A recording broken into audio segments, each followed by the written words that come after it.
La vérité que beaucoup refusent de croire sur Haïti. Haïti n'est pas un pays maudit.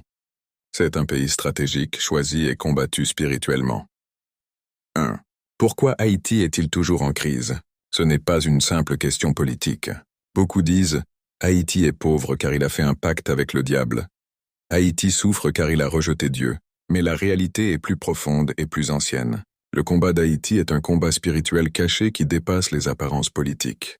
Haïti est le premier pays noir indépendant au monde, 1804, après avoir vaincu la France, l'Espagne et l'Angleterre. Cela ne s'est jamais vu dans l'histoire moderne. Qui étaient ces esclaves? Des Africains arrachés à leur royaume puissant, dont plusieurs venaient de lignées royales, de prêtres, de rois spirituels.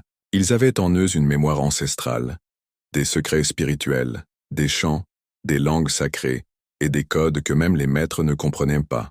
Les élites mondiales, les puissances coloniales, les sociétés secrètes et certains gouvernements savent que certaines terres portent des portails spirituels. Et Haïti en fait partie. Haïti est assis sur des terres riches en ressources spirituelles et prophétiques, cristaux, or, pétrole, uranium, souvent cachés ou volés. Mais surtout, une vibration unique des portails spirituels anciens où les mondes invisibles sont plus proches. Il y a des montagnes, des zones interdites que les anciens appellent « pays sans chapeau », où les lois du visible ne dominent pas. Ouété 3 liens bibliques et prophétiques. Dans la Bible, Dieu choisit souvent des petits peuples méprisés pour accomplir de grands bouleversements. Deutéronome 7:7.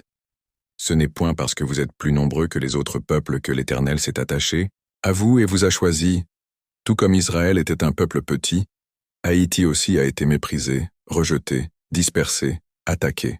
Mais Dieu aime montrer sa gloire à travers ce que le monde méprise. Certains prophètes, anciens et modernes, ont même affirmé que Haïti joue un rôle dans les temps de la fin. Il ne s'agit pas d'un rôle politique, mais spirituel. Réveiller des nations, porter un feu spirituel africain réconcilié avec Dieu. 4. Le faux pacte et le vrai secret.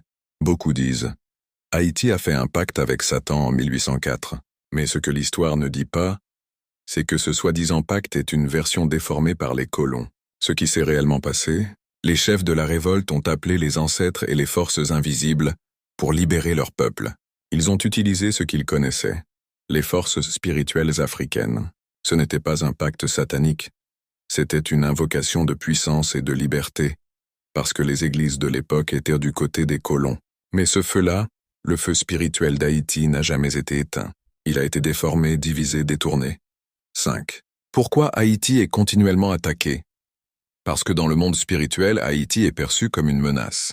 Il détient des codes spirituels anciens. Il est le seul peuple noir à avoir vaincu des empires européens. Il pourrait devenir un phare de réveil pour les peuples opprimés. Et surtout, Dieu n'a pas oublié Haïti. Si Haïti revient à Dieu dans la vérité, pas dans la religion, il redeviendra un lion spirituel qui secouera les nations. Aussi, c'est ce que Dieu attend d'Haïti maintenant. 1. Un retour profond et sincère au vrai Dieu YHWH, pas juste à la religion. 2. Une purification spirituelle. Que le peuple arrête de mélanger la lumière et les ténèbres. 3. L'unité du peuple. Au lieu de se trahir et de se vendre, Haïti doit se lever comme un seul homme. 4. Un réveil des jeunes, car la nouvelle génération est appelée à renverser les puissances invisibles. Bonne conclusion. Haïti n'est pas maudit.